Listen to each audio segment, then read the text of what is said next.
All right, folks. Well, thank you again. I'm here with my good friend Dharini. I'm happy about the journey that she's been on. I think she has a lot to share with us and a lot of you folks out there. So thank you for another session of Soul Sessions where we ask the questions and we might not even get the answers that we think we want because we really do think that the questions are more important than the answers.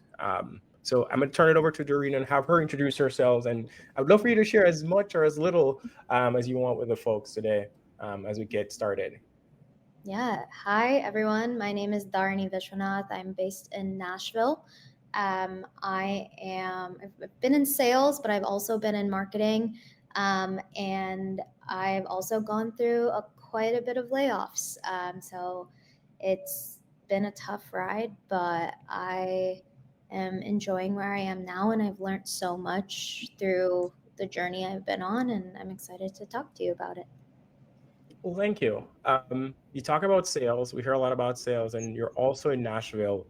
I'd love to hear about your journey to Nashville and like why Nashville, because if I'm not mistaken, you're not from there originally. Yeah, I grew up in Michigan, then shifted over to South Carolina, got my first job out of college there at a Big Four, and then realized that I wanted something a little bit more creative with my role. So I was asking a mentor. I said, "Hey, like I want to do marketing. Where should I go?" And he said, "In order to be the best." Marketer you can be, you need to be the best salesperson you can be. And so that shifted my focus into sales. Joined sales, moved to Chicago from there, and spent 2 years in Chicago kind of transitioning from sales to marketing. Um, in Chicago, I met my now fiance, and he'd never lived outside of Chicago his whole life. And he said, I don't want to grow up and say never lived anywhere else. So we moved to Tennessee because my parents ended up moving there too. So it's kind Mm, of just living closer to family. yeah, And yeah, now we're getting married in Tennessee soon, and we're really excited. yeah. Congrats, congrats! Exciting. We will come back to that of like how the journey all works.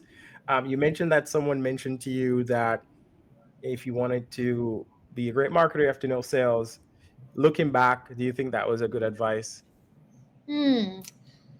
Um, I'd say it definitely taught me so much just around, especially since I was in startups, it taught me so much about how a business is kind of built through its customers.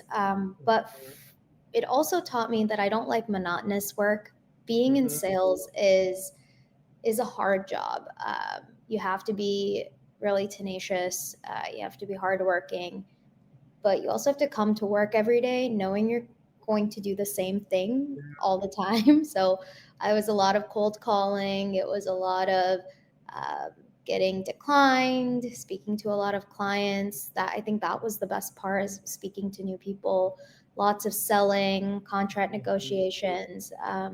But for me, it became it wasn't really there was no creativity in it. I just Mm-hmm. felt like I had this great cloud of revenue over me at all times, and if at any point I didn't get, let's say, those like 5 meetings in a month, um, it was very easy for them to just be like, "Oh, you didn't hit revenue, you're gonna get fired," or "Let's put you on a pip" or something. And I always had this like PTSD or fear that something was going to happen um, for no fault of my own. It's just like the revenue goal wasn't attainable, or it just didn't really work out. And so I don't regret sales per se, but I will say being in sales and trying to transition into marketing was one of the hardest things I did.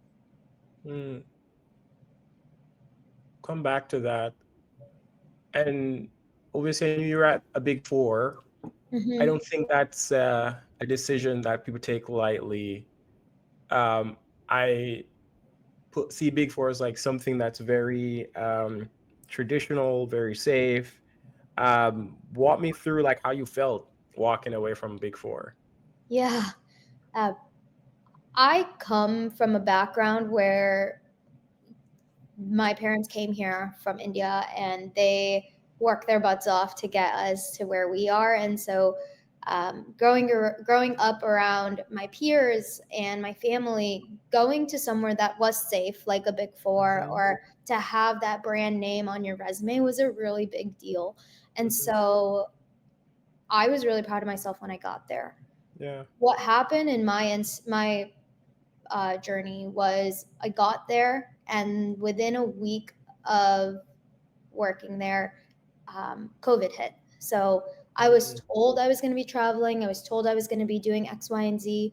But since consulting was still trying to figure out how to consult during COVID because there was no travel, and just understanding how their business is transitioning and changing during that time, it also affected the way I was learning and growing, especially since it was my first career or my first job out of college.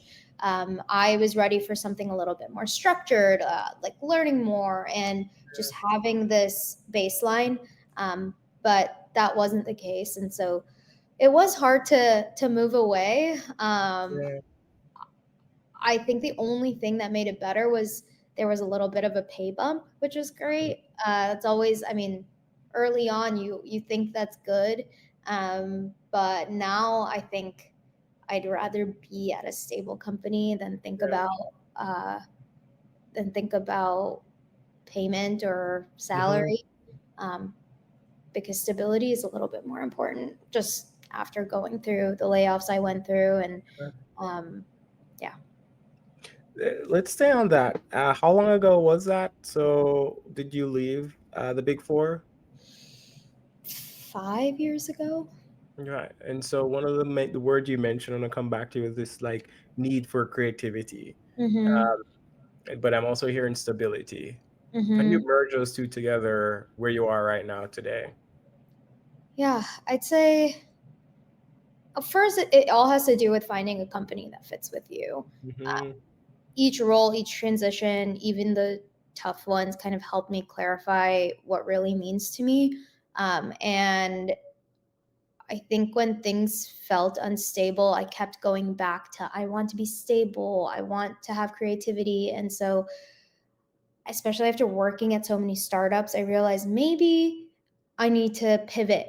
Maybe I want to work at a smaller company that's not necessarily a startup, but still is gives me the ability to wear many hats, gives me the ability to work in lean teams, gives me the ability to showcase my creativity while still being in a stable environment. I think it allowed me to kind of reassess, um, Hmm. and find a company that genuinely fits with my values, um, rather than kind of chasing after the paycheck. Yeah. Would you say that's like a young person's thing of like, oh, when you're young, you want to be creative, you want the world, and as you get older, you realize maybe this stability isn't, as bad as we make it out to be. Yeah, 100%. I think I'm always going to want to be creative. That's just who I am. Um, that's just how my brain works. Hmm. But, and I don't know if I'm necessarily going to sacrifice creativity for, um, yeah, I guess just sacrifice creativity point blank. Uh, but putting stability into the equation, um, is now incredibly important to me. I think those are the two things I will not Yeah. just I yeah, that's those are two things I definitely need. Yeah. I think there's some key things along the way that have it sounds like you've been on a journey of self-discovery, right? Mhm. Um, sometimes some people say even forced into it. Because on one hand, maybe Yeah. if you had the full-on stability, you wouldn't know what else is out there. But because you ventured down this path of creativity, you're able to say, you know what, I've tried it, and Yeah. I know what my balance is. Mhm. Or it's like I can even imagine not even being able to like not. I'm sure like if how the universe conspires for you to meet your fiance, but it's because you went on this journey Yeah. that you're able to accomplish some of these things, depending on how you say accomplish. Um, how are you feeling today? Like, is it that you're still in it? Is it that you've come out and you're seeing things from a different lens, or you're still trying to put the pieces together based on some of the, especially some of the decisions you made in the past 5 years? Hmm. I can't say I have it all figured out. I've actually had this conversation with a few of my friends, and it's interesting to see how everyone who's kind of in their early 30s or like late 20s, you think everyone has it together, but no one really does. Everyone's going through their own transition. Yeah. People are having children, people are getting married, they're switching jobs, they're buying a house. Everyone's in their whole different phase of life than you might be. And Mhm. I think that's okay. I think we think that life is linear, but I've noticed that it's definitely not. Um, and I have to figure out for myself how my path is going to function and what my journey is. And um, I've kind of come to terms with that. I have, like I mentioned, I've gone through a few layoffs. And as a child of immigrants, they came here with nothing and built their way up and are now successful. But I feel almost like there's like a weight that I need to accomplish. Like there's something that I need to accomplish to almost give thanks to them. Mhm. And being laid off often feels like I'm a failure, Yeah.